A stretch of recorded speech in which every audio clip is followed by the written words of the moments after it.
Hello, welcome back to Tactical Tuesday with Johnny Tiger on February 23, 2021. A while ago, I was on a self-defense forum for blind people, and again, the topic of using your white cane as a self-defense weapon came up. Now, most of you who followed my channel know my thought on that particular subject. Uh, Long story short, I don't want to keep rehashing that. I think using your white cane as a self-defense weapon is just a really bad idea because you need to rely on that to get home afterwards, and it's just not something that you want to break in the middle of a conflict and then have to worry about now how you're going to find your way home and stuff like that. And the whole idea of a white cane for blind people. It's not designed to be very sturdy. It's not designed to be heavy. There's no sharp points. There's no pointy bits. It doesn't act very good as a blunt weapon. It doesn't act very good as a sharp weapon. So if you are being attacked by someone, well, who's not very committed, some someone who is just trying to steal your wallet, for example, yeah, you might be able to beat the heck out of them using your white cane.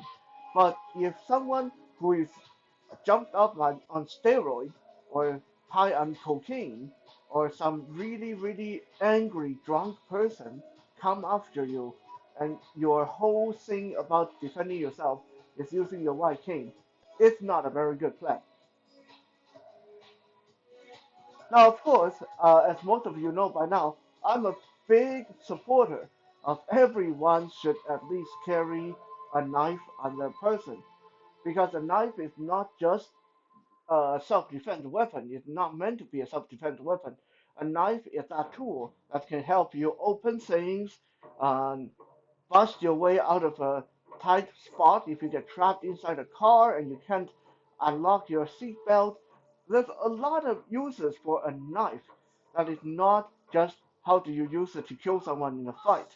In fact, I think for most of us, you will go through your life finding that you will have a lot of time when you think, oh, it would be nice to have a knife on me right now. Or you say, oh, I wish I had a knife.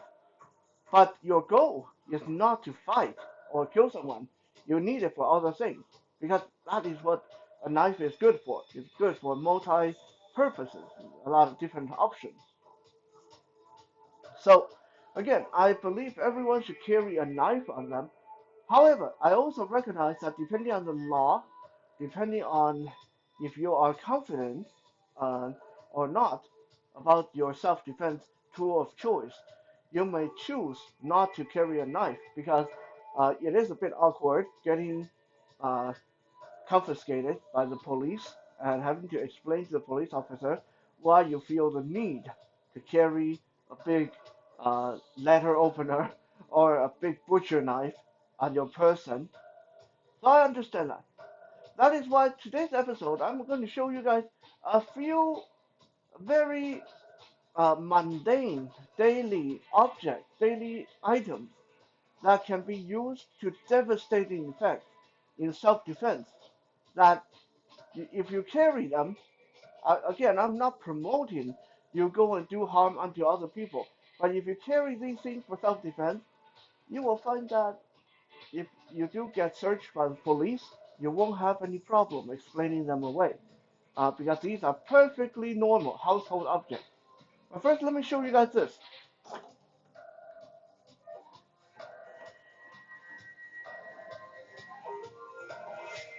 What is this? This is normal uh, hand mirror used by a lot of women for looking at themselves in the mirror, putting on the makeup, stuff like that. Okay, my mom actually bought this. The moment she saw this in the store, she wanted it right away. Not because she needed a new hand mirror, but because she saw the potential of this as a self-defense tool. My mom is one of those people that are very squeamish about knives. She would never carry one, never use one on a living person, even if her life would depend on it. But she would carry this hand mirror. Why? Look at this. The handle of this hand mirror is so sharp. This is like a stiletto in the hand.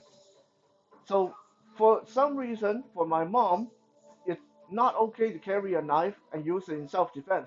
But in her mind, she can totally see herself to take this hand mirror and stab someone, run someone through with a handle if someone was to assault her. And let me show you guys, this is no joke. I always said that one of the big tests, because we can't test on a real person, one of the biggest tests to see if an item is self-defense worthy is to see what it can do to a simple cardboard.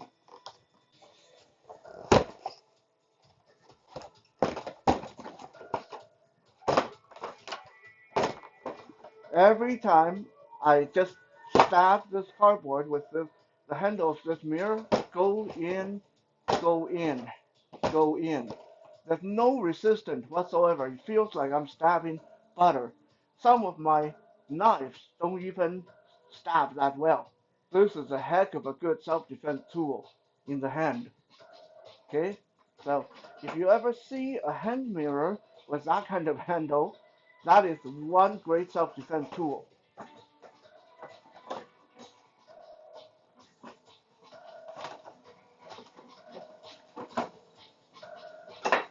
Next up, what is this? You see this all the time. Simple wooden chopstick from Chinese restaurant takeout. Now we are not going to pull some ninja trick that Bruce Lee used or they used by John Wick to stab someone through the head or throw this so hard that it penetrates the heart. Okay, we are not going to go that advanced. Okay, I am not even that advanced. But I'm going to show you guys if you are in trouble and you have one of these on you, just a single chopstick like this, okay, and someone was to come after me, what I would do, I take it out, snap it in half, okay? Now I got two sharp points, okay?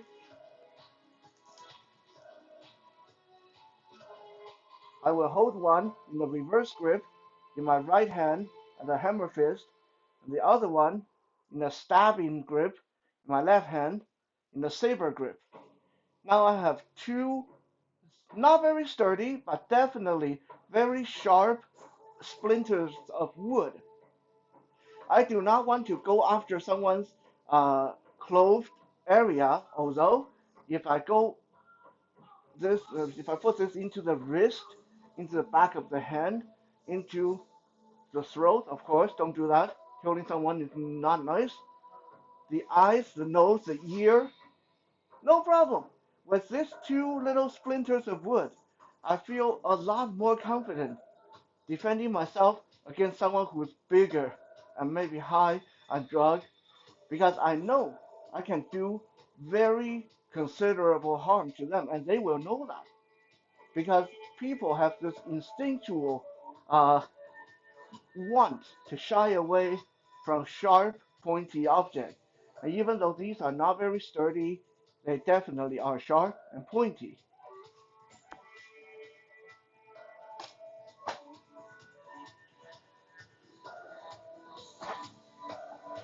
Next, what is this? Out. This is a very mundane looking ice cream scoop. Now, ice cream scoops are great, especially if you spend $20, $30, get one that's like this.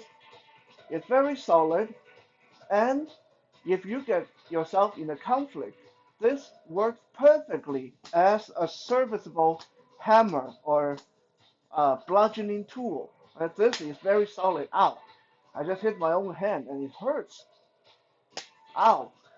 Okay, I don't even want to try the back of my hand. Okay, I don't even want to try the collarbone or the face right into the face or into the kneecap or into the top of the wrist. Okay, so this is a perfectly serviceable bludgeon is a blunt trauma-inducing tool that is solid, not going to break in your hand because this whole thing is like a stainless steel construction. And if you turn it on the edge, you hit it with the edge, it will even cut the skin. Okay? It feels good in the hand. It's solid. It's heavy. It's good. And you can always just tell people you like ice cream, or you just bought it from the store. Get a price tag and put it on it. Next, equally heavy and not very threatening looking is this spoon. Okay? This is a spoon with a tapered end. It's not very sharp, but it's definitely tapered, so I can hold it in reverse with a tapered end coming out from the bottom of my fist, and my thumb go on the flat part of the spoon. So when I do a hammer fist, this tapered end act like what you do with a tactical pen. Okay, if I hammer this into the back of the hand, into the top of the wrist, into the forearm, I didn't even hit the bone. I hit myself on the muscular part of the forearm, and that hurt like heck because of the tapering point on this spoon. Okay, and of course, because this spoon is solid construction, again, if I want to whip it down along the arm bone here, if I hit the back of the hand hard enough, this is going to break bone, no problem. A simple spoon that you can just tuck in your pocket and never have to deal with answering policemen while you have a lethal weapon on your person. Next up, a lot of people thought about scissors before. Eh? Again, it's easy to explain why you're carrying a pair of scissors around because you like to do crafts. You might be a gardener, or this or that. You like to cut pictures out of magazines. Make up your own story, but it's a lot easier to explain this away than a karambit, for example. But if I really need a karambit, now look, instant karambit, one in each hand, okay, with blade and point, okay. Does it work like real karambit? Not really, but I can definitely utilize it if I know how to use a real karambit. I can hook with it, I can slash with it, I can whip this out, I can drive it down, okay, and I got one in each hand just by taking the two blades of the scissor apart. So when you go look for a scissor, first you want something with a solid construction. Don't get one of those with plastic handle that's going to snap off. And then you want something that can open and come apart like this. Okay, this is a really, really good self-defense tool. Not to mention, it's always good to have scissors on your person anyway. Last but not least, this is going to look the most non-threatening. What is this? A little plastic straight comb. This doesn't even have a handle, doesn't have a sharp handle, it doesn't have any weight to it. So how can we use this in self-defense? Well, let me show you guys. You hold it in your hand, close your fist around it, and then you put your thumb right over one end of it. So I want to anchor my thumb over the end.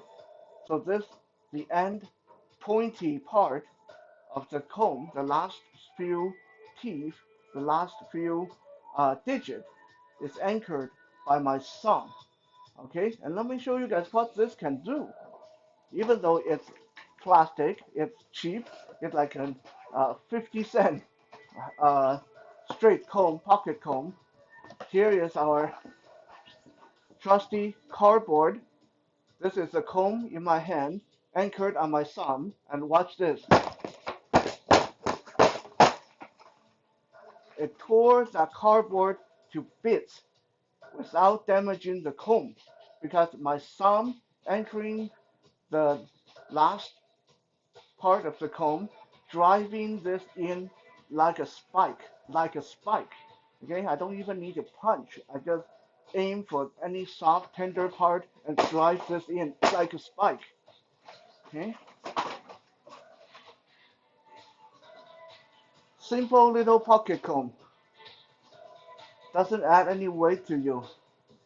But if you take this in your hand, anchor it properly, and if you go after the eyes, the face, the ear, the throat, again, don't do the throat. You don't want to kill someone. The web of the thumb, the forearm muscle, right? Middle of the chest, no problem. This is a perfectly serviceable self-defense tool.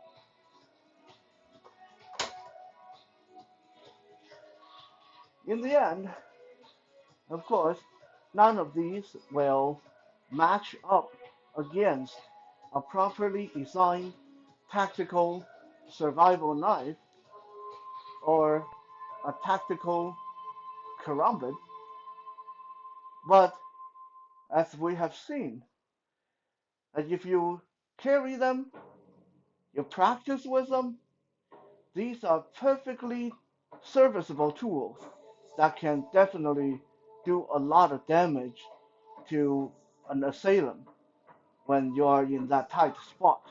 And you have the added advantage of not having to worry about breaking the law. There's no law that say you can't carry a pocket comb. There's no law that say you can't carry a hand mirror. Definitely no law that say that you can't carry a pair of scissors. And there's no law that say you can't carry an ice cream scoop.